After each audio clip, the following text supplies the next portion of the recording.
Hello বন্ধুরা, তোমরা সবাই কেমন আছো? আই হোপ তোমরা সবাই ভালো আছো। আর আমি তো ভালো আছি। তোমাদেরকে নিয়ে শুরু করছি আমার এই সুন্দর মনোরম ব্লগটা। তোমরা যে যেখান থেকে আমার এই ব্লগটা দেখছো সবাইকে অনেক অনেক ভালোবাসার অভিনন্দন। প্লিজ কেউ স্কিপ না, ফুল টাইম ওয়াচ করো। আশা করছি তোমাদের ভালো লাগবে। আর আজকে কী বলো তো, আজকে এত তাড়াহুড়ো লেগেছে, প্রচুর তাড়াহুড়ো লেগে রাত 12টায় ঘুমিয়েছি। আবার এখন সকাল 6টায় উঠেছি, তারপরে একটু পড়াশোনা করলাম। আর এখন কী বলো তো, পড়াশোনা আজকে রবিবার তো একদম সময় পাই না, কারণ সারা নাকে মুখে আমার কাজ করতে প্রচুর কাজ থাকে। তারপরে আবার একটা মানে ইম্পর্টেন্ট কাজ চলে এসেছে, সেটা হচ্ছে আজকে আমার মেয়ের নাচের পরীক্ষা রয়েছে, তো সেখানে যেতে হবে। তো আজকে রবিবার মানে তোমরা তো জানো, আমার মানে সেটা তো এখন জেনেই গেছে, প্রচুর কাজ থাকে। তো আমি ভাবছি কী করে এত কাজ কমপ্লিট করে ওকে নিয়ে যাবো, তারপরে যেতে বলেছে 9:30টার মধ্যে। আর এখন বাজে প্রায় 7:10-15 পর্যন্ত আমি পড়েছি। তাহলে বুঝতেই পারছি এর মধ্যে আমি কী করে এত জামা কাপড় আজকে আমাকে করতে হবে, মানে ওয়াশ করতে হবে। মানে তারপরে আমি কী করে বেরোবো সেটাই আমাকে এখন ভাবনা। তারপরে রাতে ঘুমাইনি আর কি। তো তার জন্য কী কারণে ঘুমাইনি তোমরা তো জানো।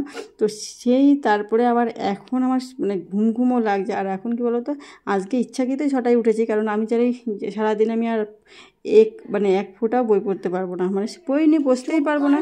প্রচুর সময় আমার চলে যাবে, কারণ সারাদিন এমনি রবিবারে প্রচুর কাজ থাকে, একদমই বসতে পারি না, রান্না টান্না থাকে, তারপরে আছে কি অনেক কাজ থাকে। তো সেইগুলো আমি কি করে মেনটেন করবো সেটাই এখন ভাবছি। আর এত তাড়াহুড়ো করে না, মাথায় টেনশন থাকলে পড়াশোনাটাও ভালো হয় না। এমনি এখন বয়স্ক মাথা হয়ে গেছে, বুঝতেই পারছো, কতদিন ছেড়ে দিয়েছে, তারপর আবার শুরু করেছে। তো এখন সেইভাবে মনেও রাখতে পারি না। এটা শুধু আমার প্রবলেম না, এটা সবার প্রবলেম, আমার সব বান্ধবীদেরই একই প্রবলেম, সবারই একই কথা। কিন্তু বারবার পড়ার কথা বলছে, কিন্তু বারবার পড়ার জন্য যে একটা সময় মেন্টাল প্রিপারেশনের দরকার, সেটা তো নেই, সেটা তো আমার কাছে এখন নেই। এখন সময়টাই এখন সত্যি কথা খুব অভাব, সময়ের অভাব, প্রচুর অভাব যাচ্ছে। কারণ এখন আগে একটা ইয়াংকালে একটা ব্যাপার ছিল, তারপরে বাচ্চা হওয়ার পরেও আমি তো পড়তাম, কিন্তু বাচ্চা তখন ও ছোটো ছিল, কিন্তু আমি আমার করতে গিয়ে কেরিয়ার সেট করতে যে আবার এরকে যদি আবার পিছিয়ে দিই, এও একটা বিশাল টেনশন। মেয়ের ব্যাপার থাকে। তো এই জন্য দেখো, আর ও তো করছে, আর আমি গরম জল জানো তো, গরম জল খায় প্রচুর। তো বিছনায় বসে তো খাই না, ঘরে বসেও খাই না, 2-1 দিন কী বলো তো আলসেমি লেগে যায়, তো তার জন্যই খাই না। অনেকে দেখি বিছনায় বসে খায়, কিন্তু ওটা খাওয়া নাকি ঠিক না, স্বাস্থ্য অনুযায়ী খাওয়া উচিত না। তো তারপরে আছে কি দেখো, এই যে আর একে আমি বলছি নাচ প্র্যাকটিস করতে, এ কিন্তু আজকে সকালে উঠে কিছু করেনি, না উঠলো 7টায়, এখন ওর নাচের পরীক্ষা রয়েছে, সেখানে যাবে। তো সেই জন্য ওই এখানে ঘুরু করছে। এবার আমার তো কমপ্লিট করতে হবে। আমি ভাবছি এখন কাজ করব কি করব না। এখন বিছানাটা মোটামুটি এইভাবে গুছিয়ে রেখেছি, তারপর ভাবছি ভাই ওয়াশ করব কি করব না। করতে গেলে তো প্রচুর টাইম লাগবে, কারণ ও ঘর দিয়ে তারপর আমাদের সারা সপ্তাহ জামা কাপড় রয়েছে, মেয়ের, আমার, বড়বাবুর, 3জনের জামা কাপড়ই রয়েছে। আর মার জামা কাপড় কিন্তু আমি খালি বিছানার চেয়ে দরকার, আমি কিন্তু আজ পর্যন্ত এত বছরে কোনো দিন শাড়ি টাড়ি কিছু কেচে দেয়নি। এটা কেচে দিয়েছি কেমন বলো তো, হয়তো উনি কোথাও ঘুরতে গেছে, তারপরে সেই জামা কাপড় রয়ে গেছে কোথায়, উনি মরা বাড়ি গেলেও তো আমার জামা কাপড় বাইরে রেখে দিই, আমি জামা কাপড় কাচ্ছি, সেরকম ওনারটা কেচে দিচ্ছি, এইরকম। কিন্তু এমনি পার্সোনাল ওনার জামা কাপড় আমি কখনও কাচি না, এটা যাই ভাবো। কিন্তু বিছনার চাদরগুলো একদম, কিন্তু আমার শাশুড়ি তো তোমরা দেখেছে অনেকটাই, আর উনি কাজ করতে ভালোবাসে, ওই জন্য আমার এবার রান্না দেখো, আমি রান্নাটা বেশি এখন করি না, রবিবার হলেই রান্নাটা করি, মোটামুটি আর রান্না করি না, কারণ উনিই করে দেয় আমাকে এটা, উনি অনেক হেল্প করে দেয়। এর জন্য ওনাকে তো আর কি বলো তো, উনি বোঝে যে আমি সারাদিন কাজ করি, তারপরে পড়াশোনা করি, এর জন্যে আর এখন আরও অনেকটা বেশি করে। আগে অনেক বেশি করে দেয়, শুধু রান্না করে না, এখন অনেকটাই করে দেয়, আমার অনেক কাজ করে দেয়। আর আমার কী বলতো, মেয়ে যদি এখন আরেকটু ছোটো থাকে, ওকে যদি স্কুলে কোনো জায়গায় না দিতাম, তাহলে আমার এতটা অসুবিধা হতো না, কারণ ওকে নিয়ে আসা নিয়ে যাওয়া সব জায়গা, এই যেমন নাচের পরীক্ষা, এখানে আমাকে আমার সময় নষ্ট করলেও যেতে হবে, এইটা তো আমার করতে হবে, কারণ ওর কেরিয়ারও নষ্ট করা যাবে না, আমার কেরিয়ার সেট করতে যে মেয়ের কেরিয়ার নষ্ট হবে, এটাও তো আমি চাই না মা হিসেবে। তো এই কারণে, আর এইটা এত টাইট হয়ে গেছে, ওই দড়িটা না, মুখে বলি না, দড়ি তো বাঁধি না আমি, তো এটা বেঁধেছিলাম শখ করে, কিন্তু বাঁধলে ভালোই লাগে দেখতে, কিন্তু এত দড়ি ছোটো হয়ে গেছে, আমি মুখে গিট দিয়ে রেখেছি, এখন আর খুলতে পারছি না, অনেক কষ্ট করে খোলার চেষ্টা করছি, কিন্তু খুলতে আর পারছি না, মানে আমার খিদে পেয়ে গেছে। তারপর কী বলো তো, যারা পড়াশোনা করে তারা সত্যি কথা খুব প্রচুর খিদে পায়। আমার তো প্রচুর খিদে পায়, হ্যাঁ, মানে রাত জাগতে হয়, তারপর সকালে উঠে এত কাজ করে এক গরম জলকে এতক্ষণ কাজ করা যায় না। তো ওর সঙ্গে আমি কথা বলতে বলতে করছিলাম। তো অনেক কষ্ট করে অনেক শেষ পর্যায়ে নিয়ে এসেছি। দেখো খুললাম অনেকটা চেষ্টা করে, মানে তোড়জোড় করে যারা বলে আর কি। আর এই দেখো সত্যি কথা বলতে মানুষকে এখন বিশ্বাস করা যায় না। এই আছে কি, কিন্তু আমার কারেন্ট চলে যায়নি, তো এটা হচ্ছে কি আমার কারেন্ট যায়নি, এটা হচ্ছে গেছে আমার কি বলো তো ক্যামেরার অবস্থা। এই অবস্থা আমি কাকে বিশ্বাস করবো এই যুগে? সত্যি কথা মানুষ এত মানে বিশ্বাস করার মতন কেউ নেই, এগুলো ক্যামেরা ডিস্টার্বের জন্য। তাই এটা আমি তুলেই ধরেছি যে ক্যামেরা মানুষকে কী করে বিশ্বাস করবো। দেখো আমি আগে একটা আমার মোবাইল ছিল, সেটা আমি মানে 4,000 টাকাতে ঠিক করেছিল। আমার একদম কাছে মানে আমার এলাকার মানুষ, তারা সব মানে মানে অবিবাহিত অবস্থায় সব ওখানেই ছিলাম, এক গ্রামে ছিলাম আর কি। তো এই এখন মোবাইল কিনেছি, একেও আমি মানে তাকে বলেছি যে আমার এই করেছে, আমি তার জন্য কিন্তু ওর দোকানে আর যাচ্ছি না, তোমার দোকানে। এও আমার চেনার পরিচিত।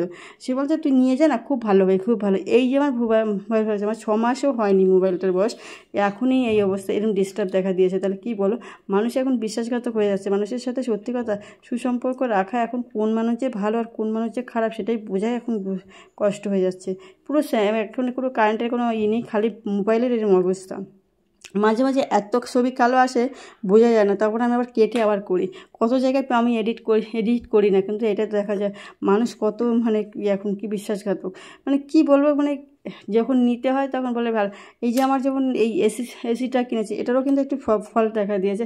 আমি চেনাশোনা লোকে না মানে বেশি বিশ্বাস করি, সবাইকে এতটা বিশ্বাস করবে। দেখো সব কিন্তু ক্যামেরার ডিস্টার্ব, আমার কোনো ডিস্টার্ব নেই, কারেন্টের কোনো ডিস্টার্ব নেই, ক্যামেরাতে এইরকম করছে, পুরো কালো হয়ে গেছে। আর বড়বাবুর আজকে মানে পকেট মারছি, বুঝলে আমি মানে পৃথিবীর প্রথম মেয়ে মানে পকেট মারছি। সত্যি কথা বলতে আমি পকেট কোনো দিন মারি না, ওই টাকা বিছানার তলায় রেখে দিলাম, ওগুলো কাচবে বলেই। তাই আমি কখনো আজ পর্যন্ত পকেট মারিনি। ও মাঝে মধ্যে আমাকে বলে, কিন্তু কি বলো তো, ওই এটা ওটা এখানে ওখানে হারিয়ে ফেলে, পরে বেশি খরচ করার পরে বলে হ্যাঁ এখানে খরচা করেছিলাম, সেটা হয়তো 200-400 টাকা, কিন্তু মিলাতে পারে না, বলে কি হ্যাঁ এটা করে। দেখো আর কত জামা কাপড় কিনেছে। আর আজকের যদি ওয়েদারটা একটু ভালো হয় তাহলে তো খুবই ভালো হয়ে যাবে, কারণ সত্যি কথা 1 সপ্তাহ ধরে বৃষ্টি হচ্ছে তো পুরো পচে গেছে। আর আজকে নাচের প্রোগ্রাম ছিল বিকালে, সেটা হচ্ছে কি সকালে করে দিয়েছে, এই কারণে খালি বৃষ্টি ওয়েদারের জন্য, এতটা খারাপ ওয়েদার সেই জন্য। তো বন্ধুরা পকেট আমি মারিনি, কিন্তু পকেট আমি হচ্ছে ভালো বউ, পকেট মারা বউ না, কিন্তু আমি পকেট মারতে এখনও পারিনি, কারণ ওই যে বেশি পড়াশোনার জানলে শিক্ষিত হলেও না এই একটা থাকে, এগুলো সব বান্ধবীদের কথা, মানে আত্মসম্মান বোধ বেশি থাকে, যেটা হয় আর কি। মানে এটা আমাদের ভিতরে অনেকের ভিতরেই থাকে। যেমন আমি যেমন আমার বরের কাছে কোনো ডিমান্ড করি না, কারণ কি বলো তো, এটা আত্মসম্মান বোধের থেকেই করি না। আমার কোনো চাহিদা নেই, আমার কোনো ডিমান্ড নেই। আমি ভেবে কি আমি নিজেই করতে পারি না, তাহলে আমি একটা স্বয়ংসম্পূর্ণ মানুষ হওয়া উচিত ছিল। সেটাই যখন আমি হতে পারিনি, তখন আমার বরের কাছে ডিমান্ড করবো কেন? তো আমি যখন স্বয়ংসম্পূর্ণ মানুষ না, তখন আমার বরের কাছে কোনো ডিমান্ড করবো না। সেটা আমার এক বান্ধবীর অনেকের সে কাছে, কিন্তু অনেকে আবার চায়, এটাও ঠিক। আমার 1 বছর বিয়ে হয়েছে, এখনও কিছু দেয়নি, এটাও অনেকের কথা শুনি, কিন্তু আমি বলি তখন আমার এত বছরের বিয়ে হয়েছে, এখনও আমার বর আমাকে কিছু দেয়নি, কিন্তু আমি কোনোদিন চাইও নি। এটা হচ্ছে গিয়ে বেশি মানে শিক্ষিত হয়ে গেলে এটাও সমস্যা হয়ে যায়, মানে অত্যাধিক শিক্ষিত হলে বেশি সমস্যা হয়। এটা হচ্ছে ব্যাপার, আত্মসম্মান বোধটা বেশি থাকে, কিন্তু এই আত্মসম্মান বোধ বেশি রাখাটাও বিশাল সমস্যা। মানে নিজের অনেক ভুলভ্রান্তি কী বলো তো, অনেকে হয়তো অনেক কিছু ধরতে পারলেও মানে নিজের জায়গা বজায় রাখার জন্য সেগুলো করা যায় না।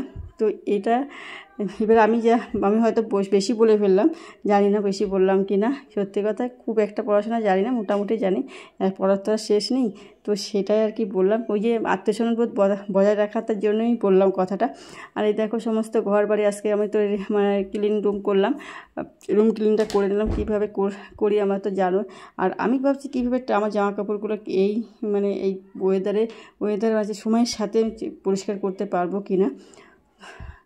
আর মানে এইটা কি বারণ না ঝাঁটা, আমরা ঝাঁটাই বলি, অনেকে বারণ বলে, আমার মাও বারণ বলে, কিন্তু আমি ওই ঝাঁটাই পিছে বলি আর কি।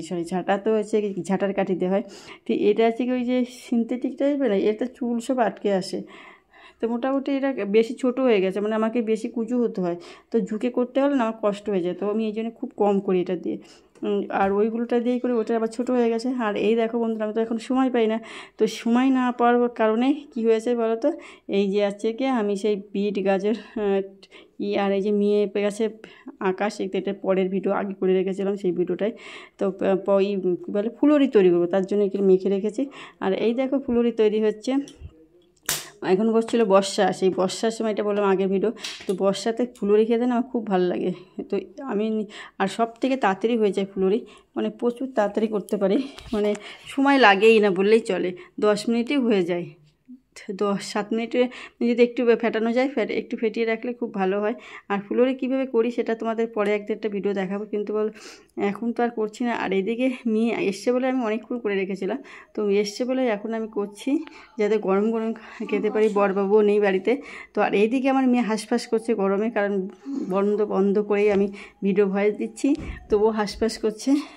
আর আমি ভাবছি সন্ধ্যা দেওয়া হয়ে গেছে, কখন এটা এখান থেকে ছাড়বো, ছেড়ে তারপরে আমি পড়তে বসবো। এইটা আমার এখন ওটা টেনশানও সবসময় দাঁড়িয়ে থাকে। জানি হবে না, তবু একটা চেষ্টা, কারণ চেষ্টা করতে তো আর কিছু করার নেই, তো চেষ্টা করি। চেষ্টা করলে যা হয়, যতটা পারি, না পারারই সম্ভাবনা বেশি। আমি তো নিজেই বুঝি, কারণ এই পড়াশোনা কিছু হয় না এখনের সময়, সত্যি কথা এইটাই হয় না। এই পড়াশোনা করতে গেলে কোনো কিছু হয় না, আরও সময় দরকার ছিল, সেই সময়টা আমার কাছে নেই।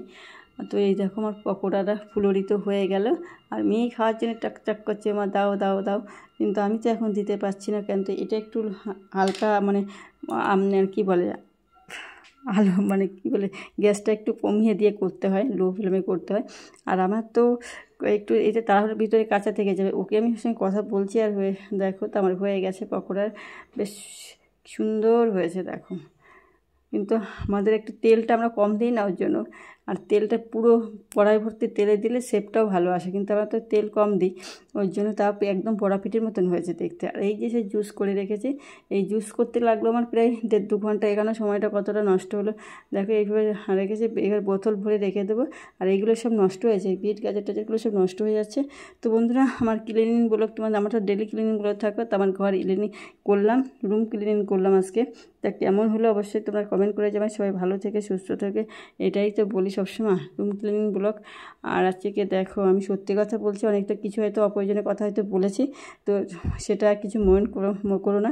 অ্যাকচুয়ালি এগুলো অপ্রয়োজনীয় কথা না, এগুলো বাস্তব কথা, কিন্তু অনেকের হয়তো বাস্তব সেটা মনে নাও হতেই পারে। তো এটা হচ্ছে ব্যাপার। তো আমার এই ভিডিওটা এই পর্যন্ত তোমাদের কেমন লাগলো অবশ্যই কমেন্ট করে জানাও। সবাই ভালো থেকে সুস্থ থাকে। রক্ত মতো লাল হয়ে গেছে।